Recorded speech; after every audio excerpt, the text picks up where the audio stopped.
All right, guys. I want to segue off of the political, social. Well, it is kind of social, actually. What I'm about to talk about.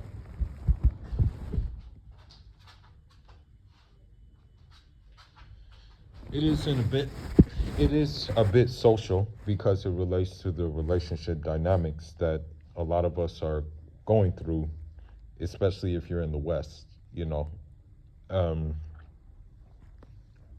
so, although everybody knows that who's been on this channel and who's on my other channel, Full of Sports, everybody knows that I'm a football fan. When I say football, I mean what they call soccer. Um, Everybody knows, especially that um, I basically single out African footballers and their exploits in top tier European competitions. And one that was always I had the utmost respect for, one that I was always following his career, one that I always, had a high regard for was Victor Osimhen.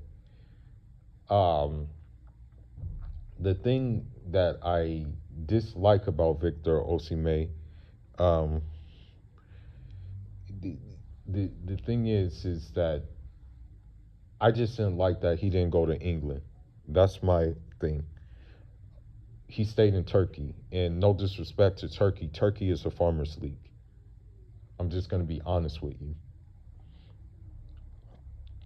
I don't know when a Turkish league has won Europa League, right?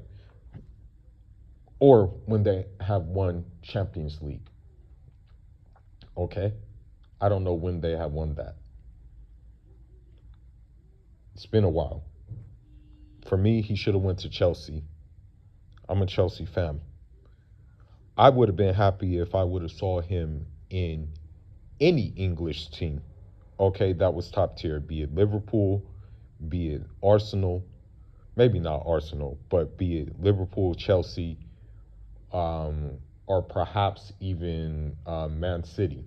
But I don't know if I don't think Man City was really checking for him because they already have Haaland as it is, right? Now there was an interview Victor Osimhen did, and I'm just gonna read the interview, the parts of the interview, and I'm going to just segue into what I'm talking about. Okay, I'm going to segue to the reason for this video. Okay, I'm going to talk about the interview and what he said. I don't know who he interviewed for. You know, I don't know. You know who was the basically the publisher of the interview, but the thing is, Victor Osimhen, he is like, I guess you can say Yoruba. He speaks Yoruba. He's yeah, you can consider him Yoruba. Although his ancestry is from a different part of Nigeria, which is outside of the fold of Yoruba land. But you can say that he's Yoruba. He's assimilated to the point where he's Yoruba. It's the same thing like with House of Fulani. You go to any place with a big population of Hausa. Most Fulani have assimilated to the point where they don't even speak Fulani anymore. They speak Hausa. You know, that happens a lot. Now, um, in this interview, Victor Osimhen said on why he married a Cameroonian after being asked why he didn't choose a Yoruba girl. He said, I didn't even know she was from Cameroon at first. What mattered to me is how she stood by me when things weren't going well. She supported me financially and emotionally, and she gave me every reason to marry her. Nigerian girls are undoubtedly beautiful, but nature simply didn't lead me to marry one. So, with that being said, right, there were two key things that he said.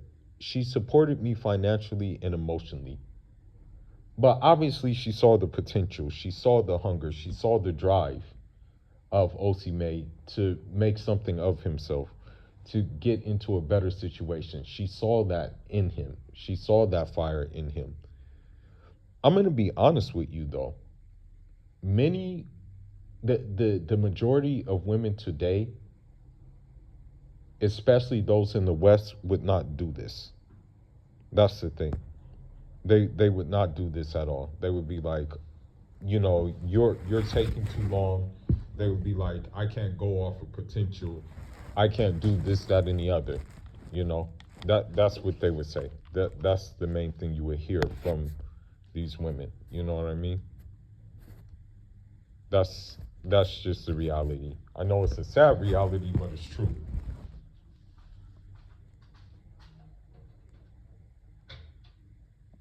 Give me 1 minute.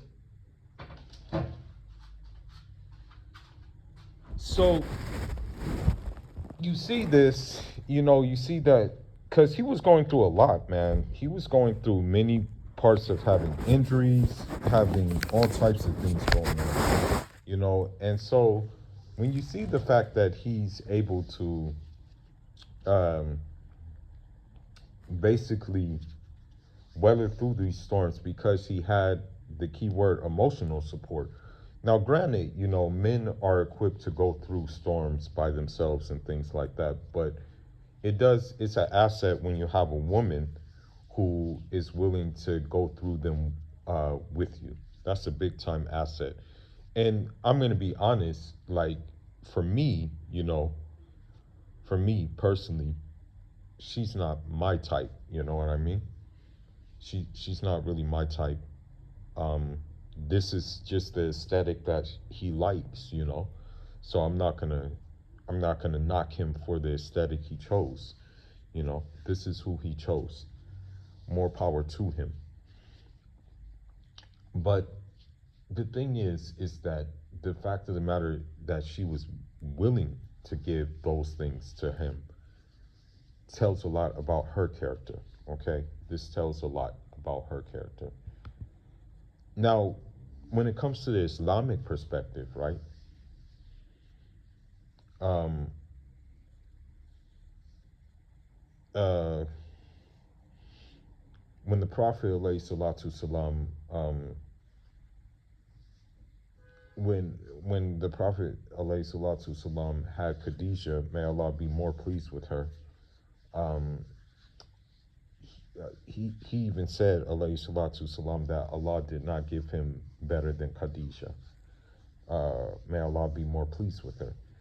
Um, you know, um, the Prophet alayhi salatu salam said she was unique. I had my children with her. Okay. He also said that she believed in me when people disbelieved. She testified in me when they denied me. She assisted me financially when others deprived me. And Allah Ta'ala granted me children from her and not from other women. So he also said, I have been endowed with love for her. So, the thing is that the Prophet alayhi salatu salam, although he only had one surviving kid after his basically transition from this earth, and that was Fatima radiallahu an, may Allah be more pleased with her, he still put emphasis on children. He still put emphasis on the fact that she gave him children. Another thing that he put emphasis on is that the fact that she also supported him financially as well. Now, we need to understand something. We need to understand something. When speaking of the Prophet alayhi salatu salam, we're not speaking of like just a normal man. So his circumstances are going to be different in the sense that she saw potential, but she didn't see financial potential she basically Do you know what's hiding in? she basically saw spiritual potential, heavenly potential. So of course this was enough for her to basically get on the Prophet alayhi salatu salam's program. Um, I say this to say because, you know, nowadays Muslim women, the Western Muslim women, right? Um, Western Muslim women and just Western women at large are going to ridicule someone at they're going to ridicule the man who maybe has a plan and has an idea, is trying to put those things into motion. And, you know, when he tries to put those things into motions, he's being laughed at, he's being ridiculed until it happens, until it actually comes together. It's sad, but this is just how it works. I'll give an example. I'll give a personal example. I'll give you a personal example. When I said I was leaving the United States, I said I was leaving the United States. There was one specific woman that, she was giving me a hard time. She thought I wasn't going to leave. She thought I didn't have plans to leave. Okay? She she thought I was like not going to leave or anything like that. So she was giving me a hard time in the DM, talking all this mess and stuff like that. Boom. When I pop up in Russia, okay, all of a sudden she's trying to like talk to me. All of a sudden she's saying, "Oh, I'm coming to visit Russia." All of a sudden she started to say, like, post this pro-Russian content and stuff like that. And I just really, at the time, and still to this day, she tries to have something to do with me. And I just answer with yes or no answers or brief sentences because I really don't want anything to do with her. Okay? I really don't. Because when I was talking about leaving, when I was talking about formulating a plan to leave, you thought it was just talk. You thought it was just talk, but then when it came to pass, now your energy switches. You know what I mean? And so this is I'm saying this to say that this is the majority of women that you'll come across. Okay? Victor Osimhen was blessed that Allah subhanahu wa ta'ala gave him a unicorn, an outlier. Granted, in pre-Islamic Arabia, I'm pretty sure there were many outliers, but they just needed that. They just needed the kutub or the pole at the time to reveal himself in order for them to get on board.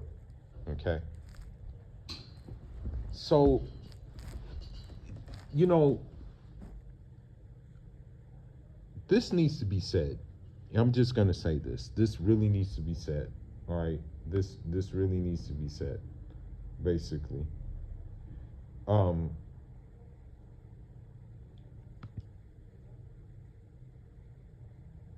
put it this way. Ask yourself, uh, ask yourself this question, okay? Ask yourself this question.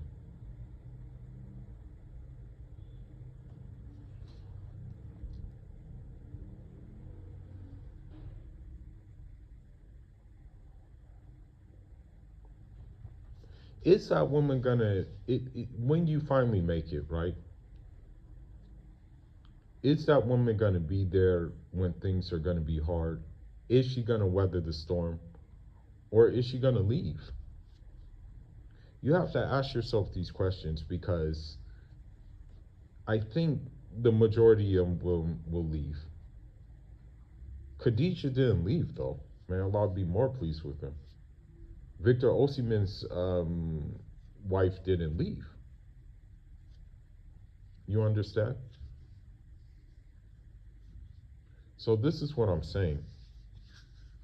It's what like the the point of this video is. But you know what I will say though. I like seeing things like this. I like seeing these kind of things.